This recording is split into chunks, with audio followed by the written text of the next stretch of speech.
Welcome to Seymour from the Front Pew podcast, coming to you from the broadcast studio at Seymour First Baptist Church in Seymour, Tennessee, and featuring thoughts and discussions around loving God, loving others, making disciples, and living the life. I am your host, Tiger Brooks, and now, on to the podcast.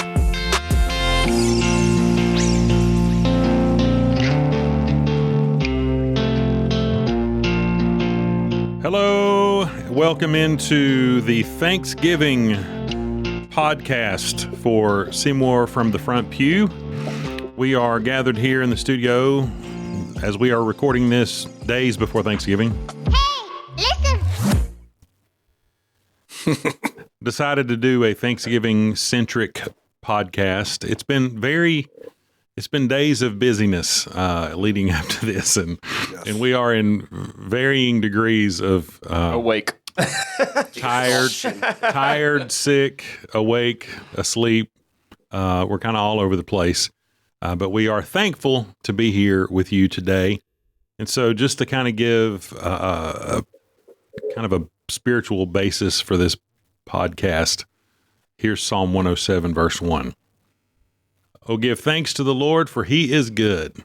His steadfast love endures forever. Something that we are very thankful for, and that's why we give thanks in all things. And so we just thought we would take a moment to gather our thoughts and go around the table and let folks know, what we're thankful for.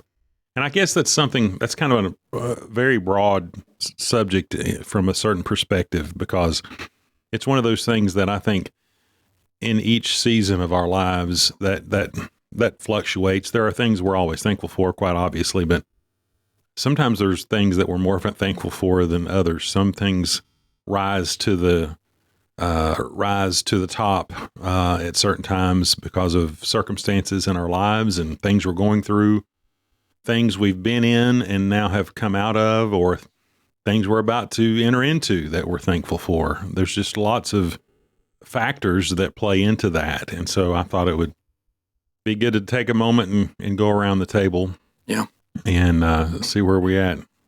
Would our fearless leader like to yeah, I can jump in there first? And I'm trying to think. I've kind of got three in my head, 2, 3, something like that. And I don't know whether to do all of that at once or whatever. Anyway, you could say one, and then probably we can bounce off of it. So if I were to start off, just immediate family, and specifically right now, just how the boys are landing, like just that again, both kind of out of the house, although we kind of traded one for the other back at the house, but just that again, that they're kind of finding their stride with school and with post high school type of stuff or whatever else. And, but all of that, really just pointing back to, just immediate family, and the blessing of that, been really neat for us this year. Again, Ellie's kind of landed in a job at King's and really enjoying and loving that. And Emmy changed school. There was a lot of transition this year.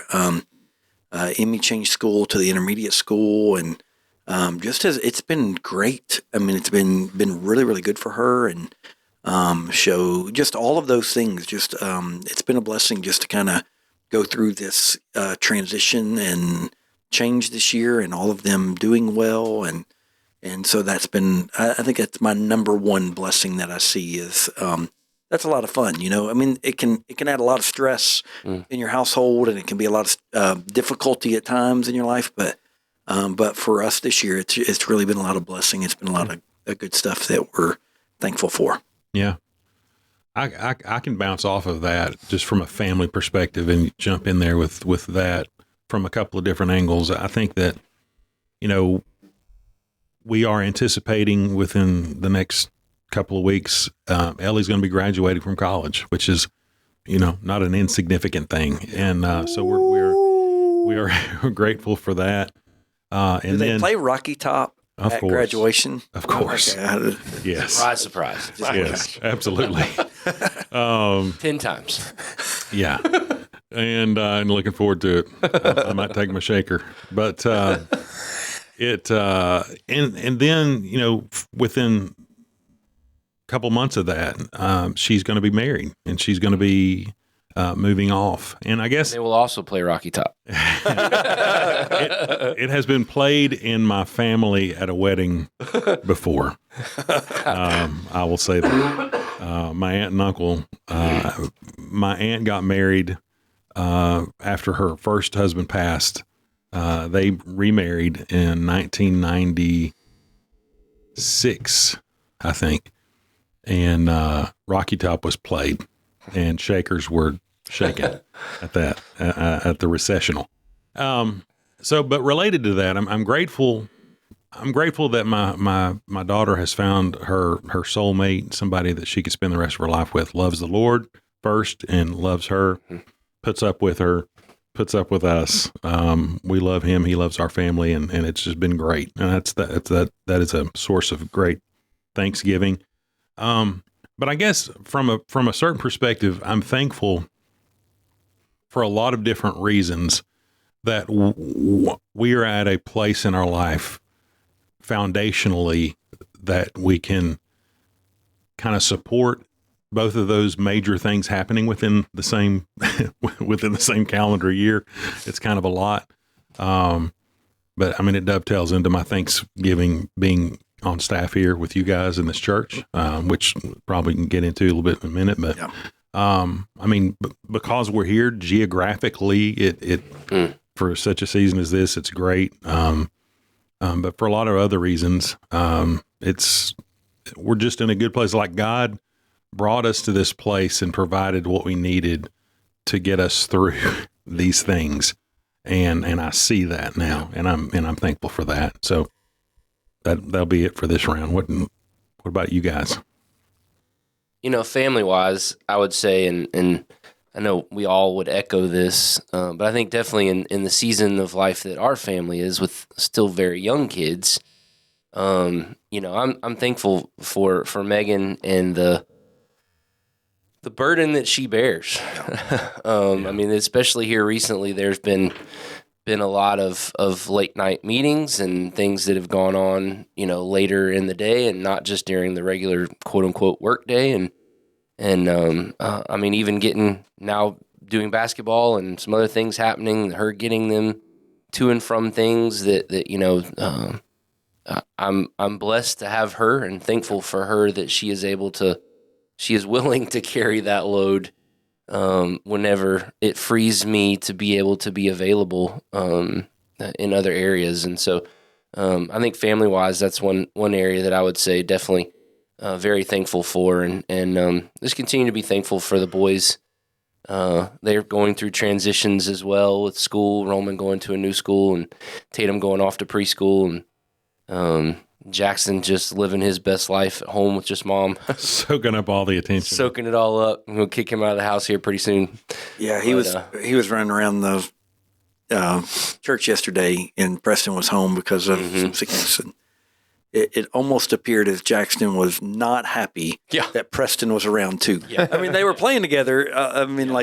But it was like invading his space or his time or whatever else. Usually by the time the boys get home, he's ready for them to be home. Yeah. That's probably because mom's like, I'm done. I'm not playing with you anymore. So, I think family-wise, those be the biggest things that I think I'm thankful for. Yeah. Grateful for family. I feel like we are in that like meaty part of life for us. Nobody's out of the house yet. But we're also nobody's driving by themselves yet. Yeah, right. Nobody's driving. We're not having to work around nap times and stuff like that. And this is kind of not that every stage has its unique advantages, but this is, I think, kind of the sweet spot when you're parenting.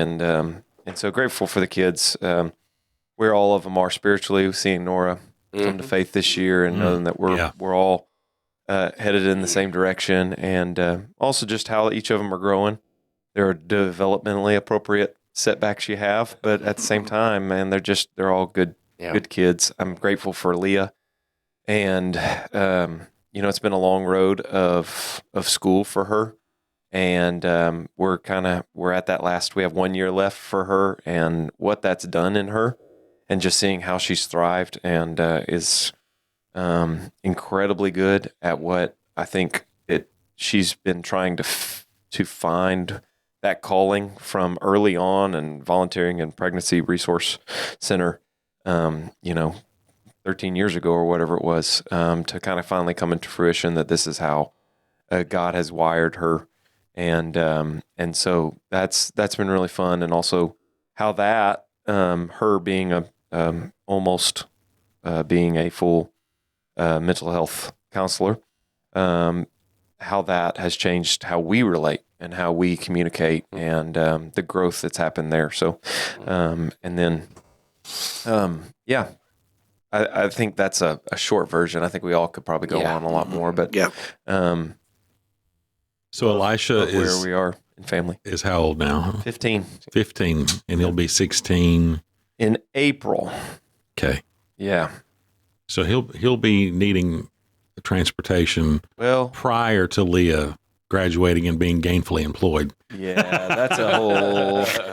Leah's taken an internship in Knoxville. Okay. And so she'll be driving to Knoxville all of 2025 to work. Gotcha. And so, we'll see what car situation. And he interesting is we're behind the ball on the learning to drive. So he may not get a license. He might not get a car when he turns 16. Day one. So that may make things a little. Does he have his learner's? He doesn't have a learner's. One of these days, my wife's going to be my sugar mama, and I'm going to be driving a real nice truck around here.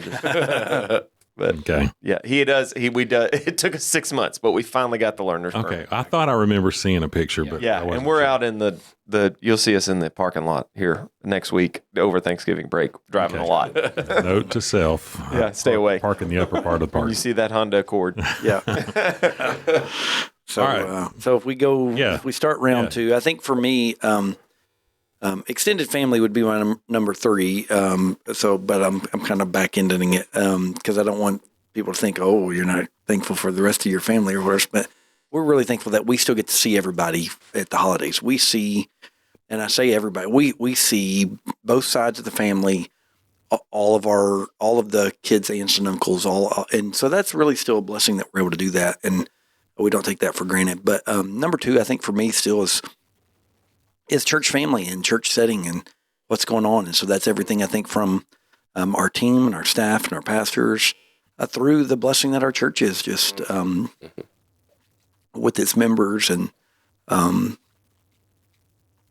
would go everything from the way that it functions all the way to the way that it supports and feels and acts like the church. And so it's a lot of that, So we've been in a busy church season for the last month or so. We were staff evaluations to budget time to now right into the holidays and all that other stuff. And so it's been really, really busy, but it's been really, really good. And so it's exciting to see. And so thankful for a healthy place to be able to lead and guide and to, again, I think a blessing that we have fun together and they're able to work together and do ministry together. And so all those things. So, yeah. Yeah. And I would say, just echo all of that. I mean, yes, thankful for God calling us here. I've said it so many different ways and different times on different broadcasts and podcasts, but just the atmosphere, the environment that we have to work in, the spirit that we have to work in, and that I don't know if we've said it, but the sweet dinner that the deacons and stuff did for our ministerial staff. Yeah. I've never experienced that. And I'm not to, throw shade at other situations. I mean, I've been loved on by the deacons in a lot of different ways, but not that specifically, not that special. And, they just, wearing their white and black and waiting on us and fixing us a very fine meal and just giving us the gifts and just for the purpose of saying thank you. It was Pastor Appreciation Month. And so I'm thankful for that. I mean, that's just indicative of the kind of the environment that we have to operate in. And I think, honestly, I think all of that is kind of part and parcel to how it is that God is working through the church and how God is blessing the church. It's not that we are without difficulties and we've got some rough roads ahead and situations that need to be overcome and conquered. But it's just a really sweet time. I'll just leave it at that and leave something on the bone for you guys to pick out. Yeah, I mean, the same thing. Just kind of echo that it is. I was thinking about it the other day. Well, I guess it's been a week or so now when we were at TBC for convention. That there's a part of me that feels guilty about that week, that time, because it's just too much fun. It's like we're going away, we're going to convention, but at the same time, we are in meetings. We are in meetings, but it's just we make big decisions. We make big decisions. Yeah. Jason and Megan and me and Leah get to stand in the hall and listen and watch. Yeah. Listen to the man in the room next to us sing at the top of his lungs in the shower. Yep. While you're doing videos of it. While I was making a video of his door so you could hear him singing. And I was terrified that he was going to open with you at the video camera right in his face. The water was running. I hope he didn't open it. We voted in every appropriate vote. We were there. Every time we needed to be and there. that's the thing that we are there for a legitimate reason, but it's a lot more work for me than you guys. It feels it is, that's for sure. I mean, it's especially when you're fighting to stay awake on stage. But I'm going to be mad if you're going to step away and not do that anymore, because my goal in life is just sit down there and text you and make and get you make him uncomfortable. Get him sweating because he's trying not to laugh on stage. Oh man. But I think all that just is thankful. I mean, just the relationships again, staff wise, and yes, within us, but even the rest of our staff is having the relationships that we have with them, and it's fun to be here and to be in ministry together. And I think another aspect of ministry that I would just share as far as that I'm thankful for in this season, I'm thankful for folks that are willing to allow us to speak into their lives. And I don't take that for granted. Yeah. I mean, that is a big deal. I mean, people welcoming us into saying, hey, I've got problems, I have issues. And first and foremost, nobody needs to think that they're coming to me to get answers, because I don't have the answers. My goal is that anybody that comes to me and us in that capacity is that we're taking them straight to the cross, and that Christ has the answers for you in these circumstances. But it is a privilege, and I am very thankful for folks that are willing to open up their lives to say, hey, I want to welcome you alongside of me to walk with me through this difficult circumstance, difficult trial in my life. And so I'm very thankful for that. Yeah. And don't count that for granted. It's something to be said for developing your relationship with people to the degree that they place that trust in you to keep confidences, to be able to talk through these things. Many times in the church, people don't seek us out to talk about them because they have to go to church with us, and they think that we will look at them differently and judge them differently if we know that their life is not perfect. And the truth is, none of our lives are perfect either, and we all have issues that we have to be dealing with at all times, and all of us are subject to the Holy Spirit's working in us and our sanctification process and things. But having that is special. It says something about you, and it says something about their willingness to come and put that trust in you. So that's something to be thankful for too.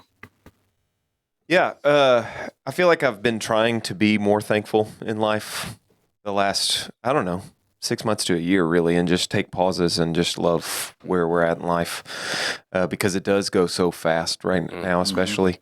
As far as like us and the staff and the church, and I don't think there's enough words to describe just how thankful I am for all that. TBC last week, it's the number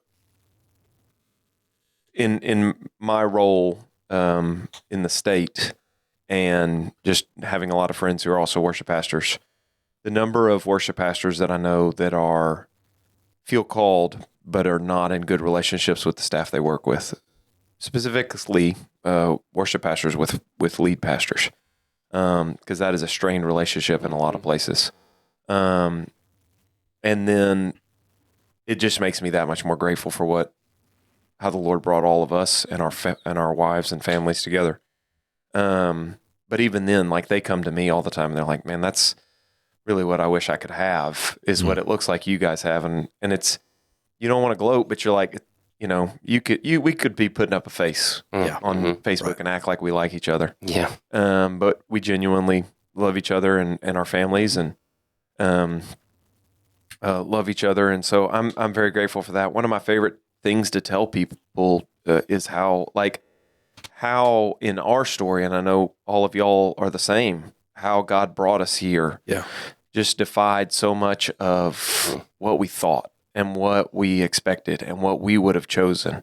And to see how God had a plan in that, from the call to this church to getting our house to our kids landing in schools and making friends and all those things, like those are my favorite stories to tell. Because I'm just, in hindsight, I'm so thankful for how the Lord worked in those. And so trying to, in the moment, still now be thankful for what's in front of my face. So I'm thankful for all that. I'm thankful for where we are as a church, that there's still hard stuff, like you say. But I feel like as far as a church in 2024, we're trying to hit the nail on the head as much as we can, and as hard and as frequently as we can. And we're still going to miss the nail every once in a while. But not to get distracted by all the other things that we can get distracted by, but just, I think we're doing as well as I think we can. And I'm grateful for that. And, I'll stop there on that perspective. I have a third one. So I figured you do too. Or was your family your third round? I think my third one is that extended family. It's that ability that we still, again, older we get, kids are now kind of separated, going different directions or whatever else, that we are still able to get together with everyone. I mean, and one side of that family, Melody's sister has 7 kids. It's hard to get everybody together when you've got all of that, and some of them older than our kid. Anyway, so it is a blessing to get to still see everybody and do all of that. And that's really probably my third one, is just that it is tiring, and it is, it is back and forth across the state or whatever else, but it's still a blessing to get to see everybody, to want to see everybody, and to spend time with everybody. And so that one's big for me. Yeah. We got to get you off of here pretty soon, but I would just say really quickly this, and you made me think of it. I'm thankful for God's faithfulness, and I say that because when I've had those conversations with people, and I've had to learn to fight the urge in me to feel guilty about where I am, right? Yeah, because of the stuff they're going through. Yeah, but the truth is, the way that I got here was not the path of least resistance. Without going too far in this, we had to. I mean, it's like when Peter was standing in the boat, to step out into the storm made no sense. He was in the boat and he wasn't sinking. And he took when God called him out of the boat, he took a risk and believed that God was going to do something, and he did. We gave up almost everything we gave up a lot on almost every front to come here, because it didn't make any sense. Financially, it didn't make any sense. Geographically, it didn't make any sense to pick up from all my family and come here. But we did. And we just simply believed that God had a call, and that he was going to see us through. And he absolutely did, in every respect. Yeah. And so it's not like we backed into this. It's not like we need to feel like we have to apologize for the fact that we're here. You made the difficult decision to stay. And we made a difficult decision to come. And for such a time as this. Yep. And God's proven to be faithful in that. And so my word in that is just simply, when you feel like you're at a crossroads and you have a decision to make and it doesn't make any sense, but you feel God's leading, trust his faithfulness. Yeah, that's good. Step out of the boat. That's good. You got anything else? Go ahead. I was going to say, so extended family, I don't think any of my extended family listens, so it's okay. But I love y'all, but But I think the same idea was kind of my third area is the extended family, but in perspective to who we worship with. That's good. Worship ministry has always been for me. I've always said it's cool to do good music and it's fun to.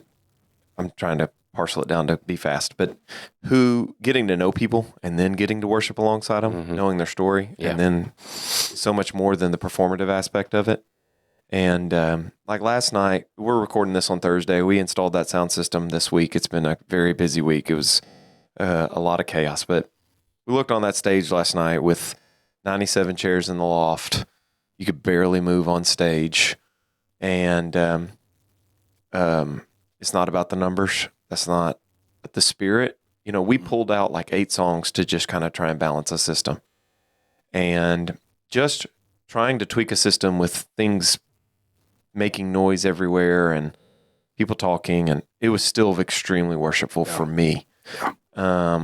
Just because of what I feel like the people we've put around us. I'm grateful for my team, from Beth and Hannah to the band and the orchestra that I get a little more interaction with, to all those in choir. It's very sweet. And I'm grateful for everybody, but those crew. Yeah. Do you have anything else? No, go ahead. I was going to start with I wanted to include this, and if we could close with this, I'm planning on using this at our family Thanksgiving. There's 3 books called Every Moment Holy. It's liturgies, and you'll see me post or we read them in worship. It's really good. There's one for a liturgy for before feasting with friends, and planning on reading it for Thanksgiving at our family. And I just wanted to read just a small portion that's about when you are feasting with your friends, that it is a preview of the kingdom to come. So it says this: "Let it be to us now a delight and a glad foretaste of his eternal kingdom. Bless us, O Lord, in this feast. Bless us, O Lord, as we linger over our cups and over tables laden with good things, as we relish the delights of varied texture and flavor, of aromas and savory spices, of dishes prepared as acts of love and blessing, of sweet delights made sweeter by the communion of saints. May this shared meal and our pleasure in it bear witness against the artifice and deceptions of the prince of the darkness, that would blind us, this world, to hope. May it strike at the root of the lie that would drain life of meaning and the world of joy and suffering of redemption. May this our feast fall like a great hammer blow against that brittle night, shattering the gloom, reawakening our hearts, stirring our imaginations, and focusing our vision on the kingdom of heaven that is to come, on the kingdom that is promised, on the kingdom that is already and is indeed among us. For the resurrection of all good things has already joyfully begun. May this feast be an echo of that great supper of the Lamb, and a foreshadowing of the great celebration that awaits the children of God, where two or more of us are gathered, O Lord. There you have promised to be, and here we are. And so here are you. So take joy, O King, in this our feast. Take joy, O King. All will be well. Nothing good and right and true will be lost forever. All good things will be restored. So feast and be reminded." It's good. Amen. Yeah. Amen. And with that, happy Thanksgiving, everyone. Happy Thanksgiving. And Merry Christmas.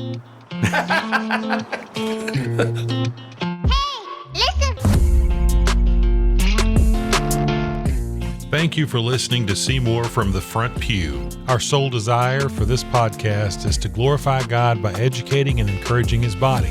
If you would like to learn more about anything you've heard today, feel free to reach out by email at staff@seymourfbc.org or by visiting our website at seymourfbc.org. If you're located near our community and do not have a church home, come worship with us at 10:15 a.m. on Sunday morning. Until then, we pray God's richest blessings on you and yours as you love God, love others, make disciples, and live the life.